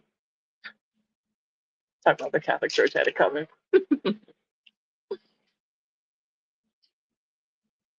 Not all kids are a problem child. Jacob says if I had a baby picture of my dad, me and Edison, it would it would be weird how much we all look the same. Oh, that means you got really strong genes, which is interesting because I feel like Mario and I both have really strong genes. Like like me and all my brothers, we look just alike. You can clearly tell that we're all related. And then him and all his full siblings, you can clearly tell that they're related. Like they all look just like their parents. And so it's like when we found out we were pregnant, it's like, okay, well, what side is he gonna look like? Because we both have strong genes. So people they say like, oh, he looks like just a complete split of the two of you. So it would have been cool to see how many of our kids, if like all of our kids looked alike, or if one of them looked more like one side. But alas, yeah, Woody, working out is a really good coping mechanism because it's all benefit. Like it helps you out mentally and physically, and you're doing well. Like it's not, like becoming an alcoholic or something where it's not good. Yeah. And then I can also teach you to be a lover of exercise, so you're not a fat kid.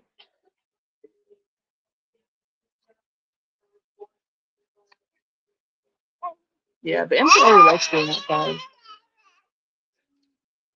He loves being outside, so I love that. I want to cultivate that.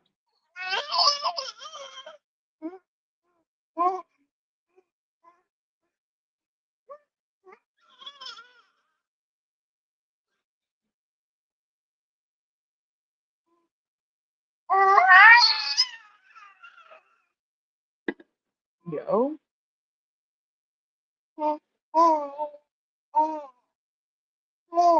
that's a good point. You say I've never regretted exercise once after I finished. During it happens often though. Yeah, I mean, because it's an all positive situation. Like, you work out and everything gets better. It's good for your emotions, it's good for your mental state, it's good for your physical body.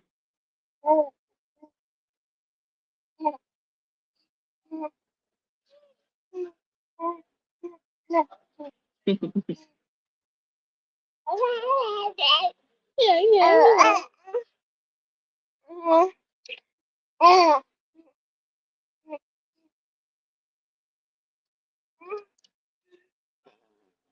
Even if you have good genes, getting fat ruins it. Yeah. And lifestyle is how you turn on and off certain genes. So it's like, yeah, I think in my family, we've had a lot of people who were like diabetic, obviously black people. But, my dad, I mean, he's as healthy as a horse. He doesn't have any type of diabetes, pre-diabetes, anything. Um, because he has a really healthy lifestyle. Oh, he did. He's kind of fallen off the wagon. So I need to get him back on the wagon by exercising and eating better.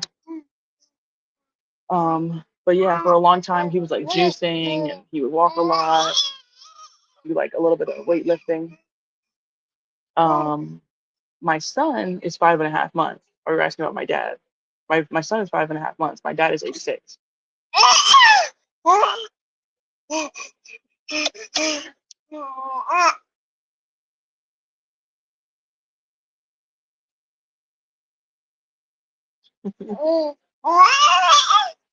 At the conference, my brother, he was talking to this other guy there, and he was, asking us about ourselves and, just trying to get to know us.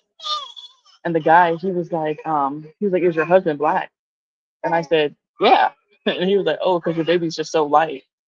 I was like, "If my husband was white, you would be able to tell." Like MJ, the fact that he came out like my color, that means that he's only going to get darker. So he probably will end up around Mario's color. Yeah, we're the same complexion now, but not for long.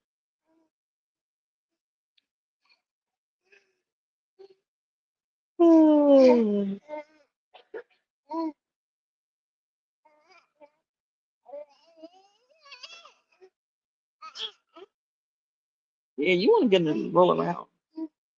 At home, he has like a play mat where he can like roll and twist and turn all around. But I didn't bring that, so he wants to get down and can't get down.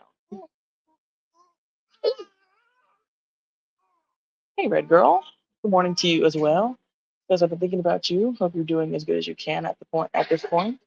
One day at a time. Beautiful baby, by the way. Thank you very much. I agree. But yeah, I really feel like I'm progressing really well. I'm moving forward. Um, like I went on a trip and I feel like the trip really helped me. So that was really a blessing. So yeah, I'm hanging in there, doing pretty well. Can't complain.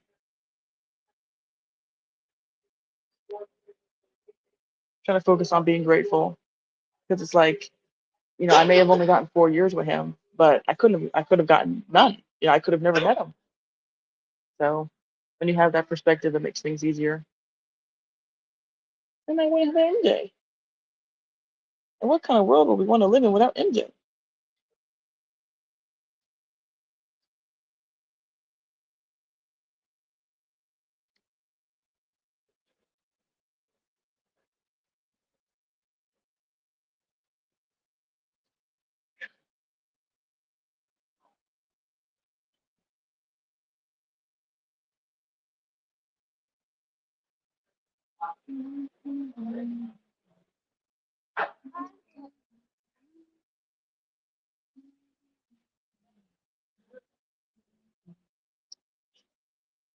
Red Girl says it's a long road, day by day, hon.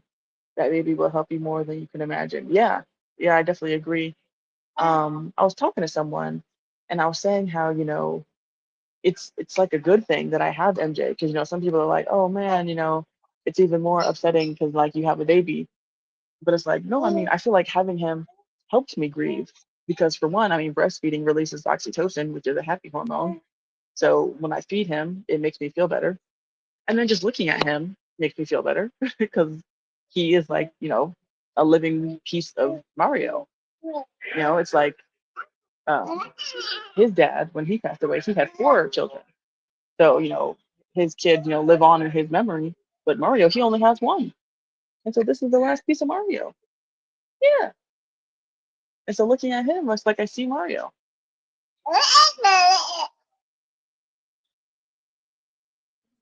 Okay. Oh, your hands are cold.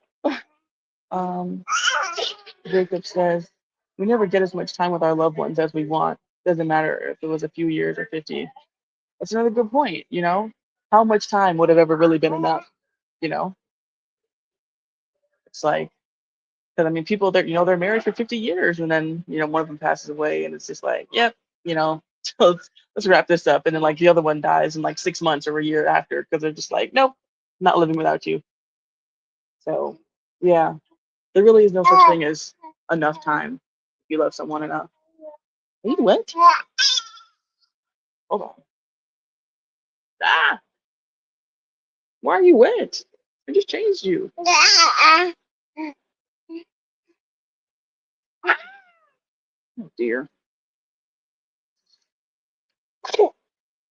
Bless you.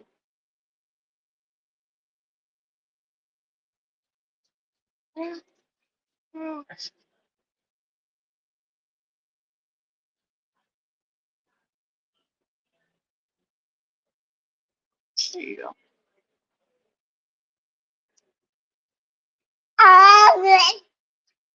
Hold on. Need to investigate the situation. You poop? Oh, my earbuds. Wait.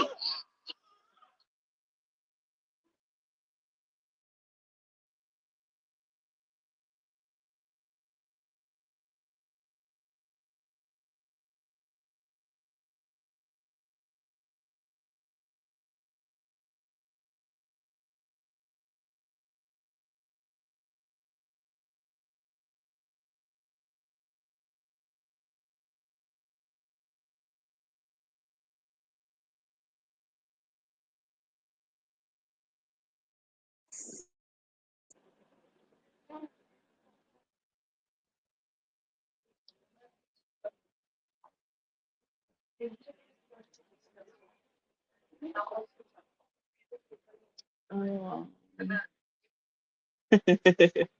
oh, you can read my hat? I didn't know if the camera was um, flipped around so you couldn't read it, but yeah, I love this hat. I just bought it yesterday. I don't have a red Trump hat. We have a Trump hat, but um, only Mario's ever worn it. I don't usually wear hats. I can't find hats that fit me. So that's why I'm wearing this because I'm really happy that I found a hat that fit me and I like it. Yo, are you good?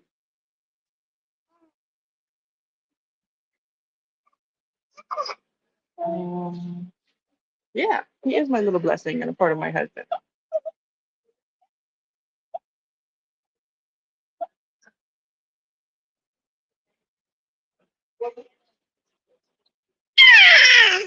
Yes. Okay. I'm gonna change you again right before our flight.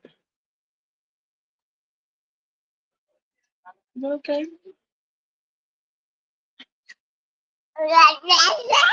You're always kicking. He is. Oh, hey, Daquan. He is getting so big. I don't know if you really got a good a chance to really get a good look at him at the funeral, but yeah, he's like 20 pounds.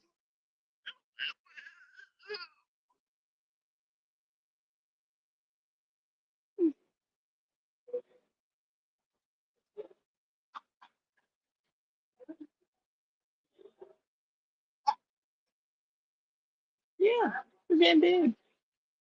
You're gonna be in 6 to 9 months close soon. Yeah, yeah. You're slowly growing outgrowing your 3 to 6 months close. Yes, you are super baby. Love kicking.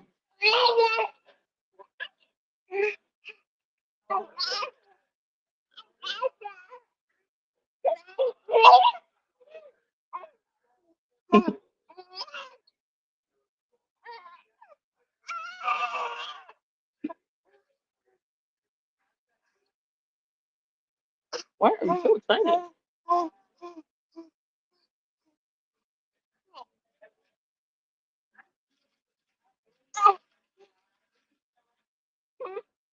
All right, y'all. It's about to be 2 hours.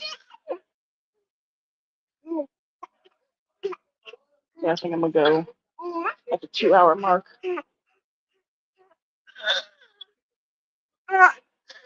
Yo.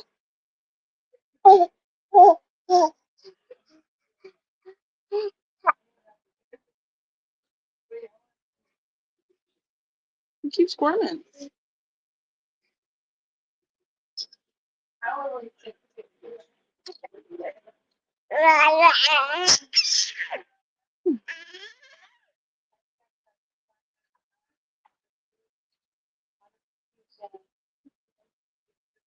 I don't know why, but I didn't realize that you could for some reason I didn't realize to charge my phone before I got on the plane and while I was on the plane. Like my phone was kept almost dying on my way here. But now I'm charging it so I have a full charge. So my mom and my family can track me on Life 360.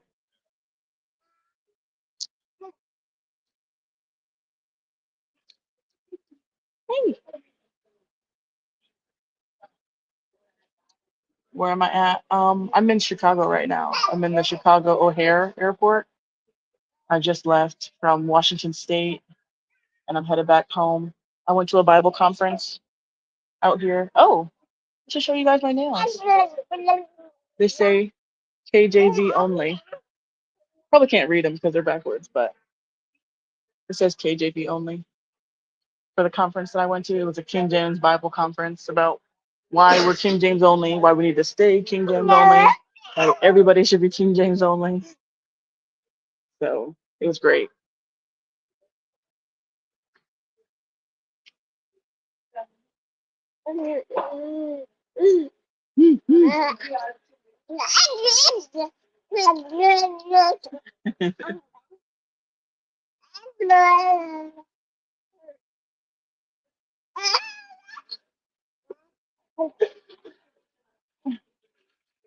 Yes, yes, it was amazing.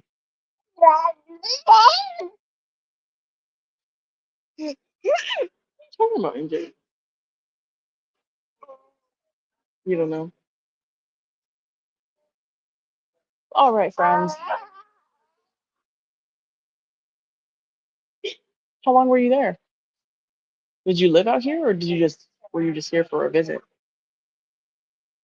They are. I was saying that earlier. I was like, everybody out here, the Pacific Northwest, is so friendly. Like, just helping me with my bags, helping me with the baby. Just willing to talk and be helpful to me. Oh, you're out here for a month. Yeah, people are more eccentric out here. I find like more like weird looking people, but they're so nice.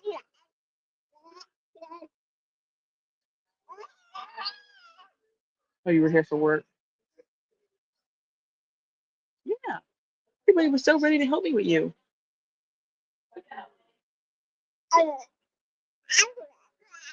Yeah, you bring out the best in people.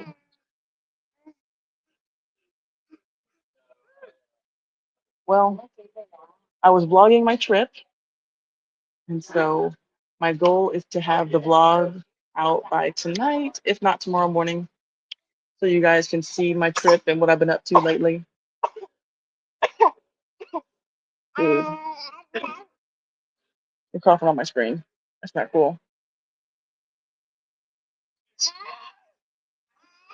But yeah, so so you guys will see me either tonight or tomorrow with my vlog and see all about the trip. And then my goal is to put out some more content regularly again. Because my goal for this channel, well, my goal for moving forward is that I really want to make sure that the channel gets monetized. So that way I'll have some sort of like monthly income without having to go to work. Because I'm still committed to being a stay-at-home mom. And so if I can make that happen by having the channel monetized, then that would be the most ideal. So I'm going to work on that. So I'm going to be doing more content and just focusing on that. Um, and that's my plan as of right now. So I will be talking to you guys later. I appreciate all of you who stopped by to say hello to us and keep us company while we wait on our flight. And I will talk to you guys later. Say adios. Say hasta mañana.